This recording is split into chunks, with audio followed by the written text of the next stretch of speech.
श्री कृष्ण कहते हैं संसार में आपको कई ऐसे लोग मिलेंगे जो आपको बताएंगे कि क्या करना है, किंतु उससे भी अधिक महत्वपूर्ण बात यह है कि क्या नहीं करना है। आज मैं आपको ऐसे ही 3 बातें बताने वाला हूं जो आपको जीवन में नहीं करनी है। पहली बात, आनंद में कभी वचन मत दो।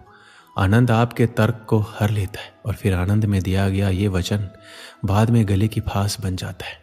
दूसरी बात, क्रोध में उत्तर मत दो। क्रोध आपके विवेक को खा जाता है, भविष्य दृष्टि को बाधित कर देता है और फिर कुछ क्षण के लिए आया ये क्रोध, इसमें दिया गया उत्तर बाद में जीवन भर के लिए प्रश्न बन जाता है। और तीसरी बात, कभी भी दुख में निर्णय मत लो। दुख आपके सोचने समझने की क्षमता को सीमित कर देता है और दुखी मन से लिए गए निर्णय सदा दुख ही देते हैं। सच कहा जाए तो वचन, उत्तर और निर्णय कभी भी जीवन में सोच विचार करके ही लेने या देने चाहिए। सोच विचार करके कार्य करोगे तो इस संसार में किसी भी समस्या का हल बहुत आसानी से प्राप्त कर लोगे।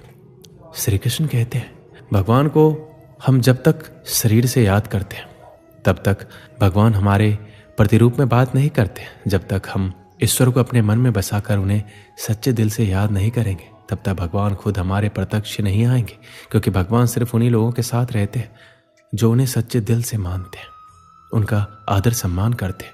इसलिए श्री कृष्ण अर्जुन को बताते हुए कहते हैं अगर हम भगवान को सच्चे मन से याद करते हैं तो भगवान हमारा साथ जरूर देते हैं, हमारे अंदर एक सकारात्मकता भर देते हैं और एक नई ऊर्जा का निर्माण करते हैं, जिससे हम अपने जीवन को सफलता के मार्ग पर खड़ा कर देते हैं और भगवान उन्हीं का साथ देते हैं जो उन्हें मन से चाहते हैं। श्री कृष्ण कहते हैं अगर हमारे अंदर शिष्टता और सदाचार स्नेह का प्रेम भाव होगा तो हम लोगों को ज़्यादा अच्छी तरह से समझ पाएंगे, उनसे अच्छा व्यवहार रख पाएंगे, हम समाज का भला कर पाएंगे, लोगों में अच्छी सीख दे पाएंगे, लोगों को भलाई करने के लिए प्रेरणा दे पाएंगे। अगर हमारे अंदर सदाचार और प्रेम भाव की भावना होती है तो पूरी दुनिया हमारे साथ होती है, पूरी दुनिया हमारे लिए खड़ी रहती है, क्योंकि हम जितना ज़्यादा प्रेम भाव लोगों के प्रति रखेंगे उतना ही प्रेम भाव लोग हमें देंगे। प्रेम भाव से दुनिया का अस्तित्व है और प्रेम भाव से ही दुनिया का विनाश है। प्रेम भाव के बिना जीवन असंभव है, क्योंकि अगर लोगों के बीच प्रेम भाव नहीं होगा तो लोग एक दूसरे को कभी नहीं समझ पाएंगे, एक दूसरे में ईर्ष्या की भावना को पैदा करके इस पूरी सृष्टि का विनाश का कारण बनेंगे। श्री कृष्ण कहते हैं क्रोध को पी जाना ही बेहतर है, क्योंकि हमें जब क्रोध आता है तो काफ़ी सारा नुकसान कर देता है। गुस्सा हमें आता है पर हम उस गुस्से को उतारते किसी और व्यक्ति पर है, जिससे दोनों की मध्य बुराई की भावना उत्पन्न होती है। इसलिए श्री कृष्ण ने क्रोध को बहुत ही खराब माना है और कहा है कि व्यक्ति को क्रोध नहीं करना चाहिए।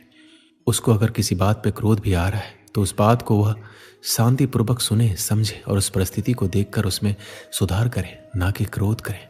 क्रोध एकमात्र ऐसा जरिया नहीं है, क्रोध से कुछ भी हासिल नहीं होता है, ना ही कुछ सुधार होता है, क्रोध से सब कुछ बर्बाद होता है। इसलिए क्रोध ना हम कभी करें ना करने दें। इस बात को अगर जीवन में अपना लिया तो आप लोगों को कुछ नए नज़रिए से देखेंगे, जिससे एक नई ऊर्जा उत्पन्न होगी और इस ऊर्जा से आपके जीवन पर बहुत ही गहरा प्रभाव पड़ेगा और आपकी ज़िंदगी काफ़ी हद तक निखर कर सामने आएगी। श्री कृष्ण कहते हैं जिंदगी में त्याग बहुत अहम भूमिका निभाता है। जो व्यक्ति त्याग करना जानता है वह अपने जीवन में वह सब कुछ पा लेता है जिसकी वह चाह रखता है। वह ऐसे मुकाम पर पहुंच जाता है जहां पर कभी वह जाने की सिर्फ सोचा करता था। ऐसे मुकाम को हासिल करने के लिए हमें अपनी ज़िंदगी में काफ़ी कुछ छोड़ना पड़ता है। हमें अपने ऐशो आराम और अपनी रोज़मर्रा की ज़िंदगी को छोड़कर कुछ ऐसी ज़िंदगी को अपनाना पड़ता है जिसको हम कभी जीना नहीं चाहते, पर उस ज़िंदगी को जीकर हम अपने आने वाली ज़िंदगी को इतना बेहतर बना लेते हैं कि पूरा जीवन सफल हो जाता है। इसलिए श्री कृष्ण कहते हैं जीवन में त्याग करते रहना जरूरी है। अगर हम त्याग नहीं करेंगे तो इस जीवन का कोई उद्देश्य नहीं रहेगा। जीवन में त्याग करना जरूरी है। त्याग से हमारे खुद में परिवर्तन होता है और ज़िंदगी में सुधार होता है, इसलिए त्याग करते रहना चाहिए। श्री कृष्ण कहते हैं हमारे कर्म ही हमारा परिणाम होता है, क्योंकि जैसे करनी वैसी ही भरनी। जैसा हम कर्म करेंगे वैसा ही हम पाएंगे। जीवन में कभी भी लक्ष्य को प्राप्त करना हो तो व्यक्ति 2 भाग साथ लेकर चलता है। पहला अपने लक्ष्य को पाने का निश्चय और दूसरा अपने लक्ष्य तक पहुंचने का मार्ग। सब यही करते हैं, किंतु सब अपने लक्ष्य को प्राप्त नहीं कर सकते। क्यों? क्योंकि लक्ष्य न मिल पाने की स्थिति में व्यक्ति को कुछ बदलना होता है। कुछ अपना निश्चय बदल लेते हैं, कुछ अपना मार्ग। जो अपना मार्ग बदल का प्रयास करते हैं उन्हें सफलता प्राप्त हो ही जाती है, किंतु अपना निश्चय बदलने वाले सफलता का स्वाद कभी नहीं चख पाते। इसलिए अपना निश्चय कभी मत बदलिए, क्योंकि निश्चय खो देने पर चंद्रमा भी पूर्णिमा के दिन ग्रहण पा जाता है।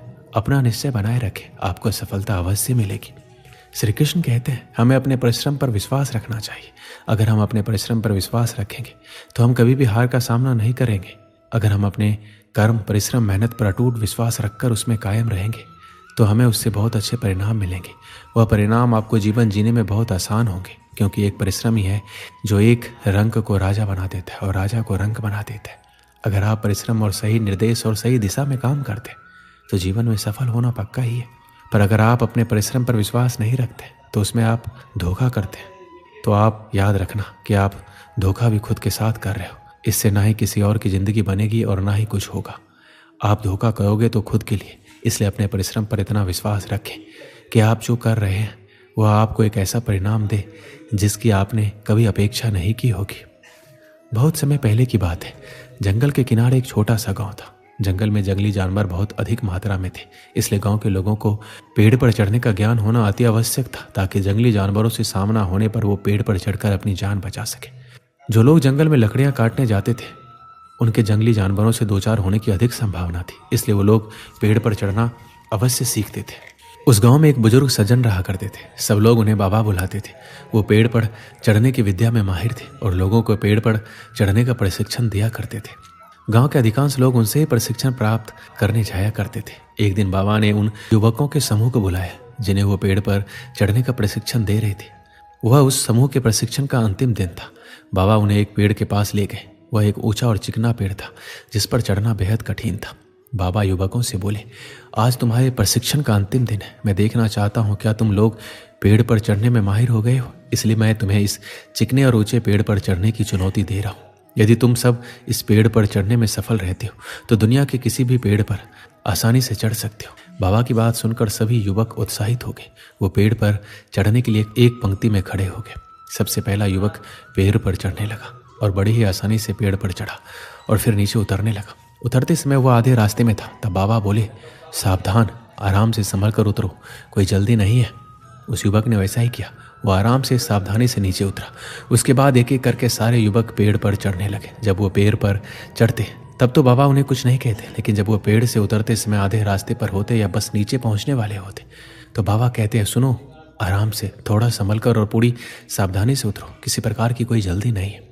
सभी युवकों ने बाबा की बात मानी और पेड़ पर चढ़कर नीचे उतरने में सफल हुए।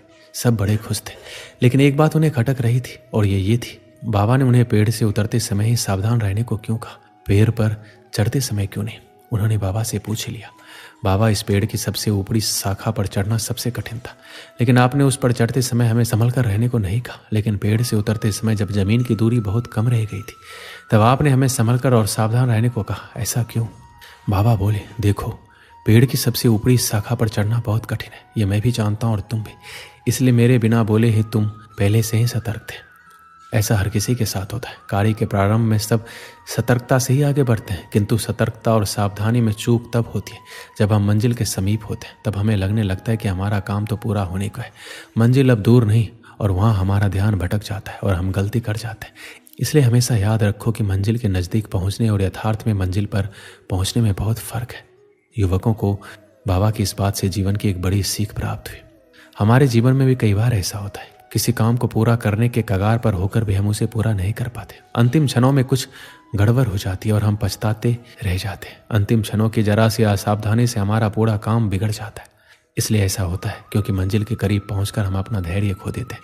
धैर्य खोने के बाद हमसे चूक हो जाती है। इसलिए जब तक मंजिल तक ना पहुंचे धैर्य बना कर रखें। कार्य के प्रारंभ में जितना धैर्य और सावधानी आवश्यक है, कार्य समाप्ति तक भी आवश्यक है। इसलिए कार्य पूर्ण होने तक धैर्य ना खोए, उतना ही सावधान रहे जितने प्रारंभ में रखते हैं। कहीं धैर्य खो देना लक्ष्य खो देने का कारण ना बन जाए। दोस्तों, इस वीडियो में बस इतना ही। मिलते हैं अगली वीडियो में। अपना ख्याल रखिएगा। जय श्री कृष्ण।